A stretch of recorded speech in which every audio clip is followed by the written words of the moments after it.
On November 21st, 2017, the FCC chairman, Ajit Pai, revealed a plan to kill net neutrality. Now, this was put in place during the Obama era where they officially declared ISPs as a utility, meaning that you cannot block or slow service, such as to give ISPs more power to create express lanes on the internet. For example, they could potentially make it so that YouTube gives you data faster, but you also have to pay more, and they would have to pay for faster lanes, which would help big sites, but at the same time it would hurt them because they would have to push those extra costs onto you, and smaller sites would not be able to provide you the same kind of service the bigger sites would, so it would really hurt the growth of new websites. Whereas right now you can pay $10 and create a website, and because everyone has an equal playing field, what that does is makes so that if you pay for 15 megabytes per second, then you get that on every single site you go to, as long as that site is willing to pay for servers to provide that kind of upload, which they very likely are. What Ajit Pai is proposing to do is that on December 14th, he is planning on completely getting rid of it. He said, quote, "Today I have shared with my colleagues a draft order that would abandon this failed approach and return to the long-standing consensus that served consumers well for decades. Under my proposal, the federal government will stop micromanaging the internet." His rationale for doing this is that it'll help people because by repealing basic net neutrality protections, the FCC is handing over full control of the internet to providers, leaving the American people with fewer choices and less access. Now, it should be noted that back in 2015, when this thing was being proposed as to whether or not we should get rid of net neutrality or make ISPs a public utility, the FCC got flooded with pro-net neutrality comments, and right now there seems to be a lot of anti-net neutrality comments being posted on their site. So much so to where the New York Attorney General is now blasting them for not doing anything about these fake comments. So New York Attorney General Eric Schneiderman released an open letter to Federal Communications Commission Chairman Ajit Pai, accusing the agency of snowballing his office's investigation into what he called a massive scheme to inundate the FCC's public net neutrality review process with fake comments. He has issued over 9 letters to try to get that put into place, but he has not been allowed to see anything that's going on. In his own words, he's asked for records at least 9 times. And there is a website called Operation Comcastro. What this does is it allows you to search for fake comments. You can also do this directly from the FCC's website, but I'm just curious to see what John McCain has to say about all this. It would be very interesting if he happens to have comments on the FCC's site. So here we have John McCain, posted on May 11, 2017, address you can see here in the city of Artesia, New Mexico. Now, obviously, he does not live in New Mexico, so this should be very interesting. Let's get into it. Quote, "The unprecedented regulatory power the Obama administration imposed on the internet is smothering innovation, damaging the American economy, and obstructing job creation. I urge the Federal Communications Commission to end the bureaucratic regulatory overreach of the internet known as Title II and restore the bipartisan light-touch regulatory consensus that enabled the internet to flourish for more than 20 years. The plan currently under consideration at the FCC to repeal Obama's Title II power grab is a positive step forward and will help to promote a truly free and open internet for everyone." Now that is a very interesting comment, John McCain. And I notice that you invoke Obama here. I wonder what Barack Obama has to say about this very thing. Oh, I see. That's very interesting. Barack Obama made the exact same comment to repeal the Obama administration's policies. Huh. And if you look into this further, you'll find out that Barack Obama's lesser known brother, Barack Obama, also made the same comment. And obviously they have fake addresses for all of them.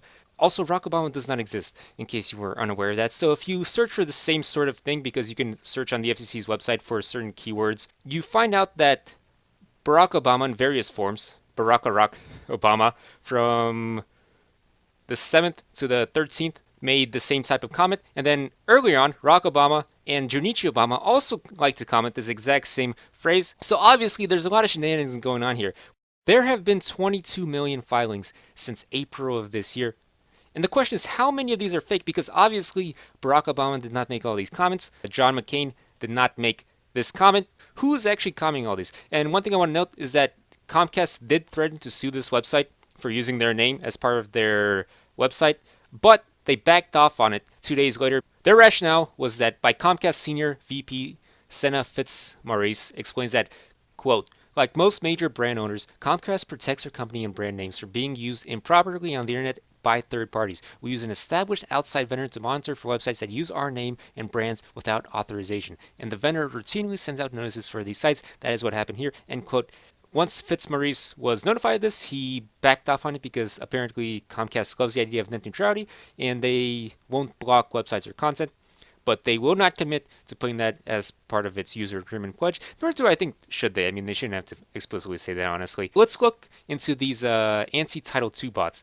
This is an article from May 14th of this year. What this guy did is he went through and analyzed these bots. Now, it should be known that bots are not automatically against the rules. For example, if you use an online petition site, very likely everyone's going to be posting the same type of comment, but if you're using real names and real addresses, that's perfectly fine. If you're using fake names and fake addresses, that's actually illegal activity. So after running the numbers through his API, and again, this is back in May 14th, so these numbers are probably even higher now. He found 595,000 on-site comments and 829,000 API comments, which was surprising because he expected there to be more on-site comments. API comments just means that some third party is going through the site. Like for example, when I showed you Comcast Reserve, if you were to use this, you're entering the site through a third party. That's the sort of thing that we're talking about. However, when looking at the data, it's clear that the API comments have had a huge boost recently. So here's an analysis of the on-site comments versus the API comments per day. And you can see that the on-site comments are dropping dramatically, but for whatever reason, API comments are increasing dramatically. When you search for on-site comments, you find that a lot of the messages are in strong support of net neutrality. If you look at the API comments, you see that the comment that I just showed you shows up a lot, 436,000 times. You have another anti-Obama thing that shows up 181,000 times. Now, all this is not necessarily an issue unless they're using fake names and addresses. That's where we end up with a scenario where the FCC may have to delay their decision, because if these comments are fake, if you have a majority of the 22 million comments being fake, then we've got ourselves an issue. That is a major issue that we have to address.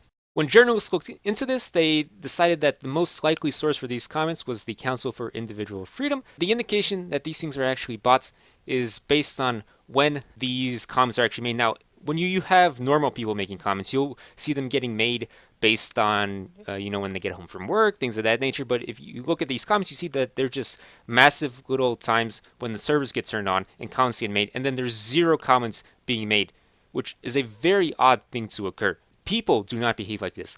Bots behave like this. That's the sort of thing that makes people suspicious that there's a massive anti-net neutrality bot campaign going on.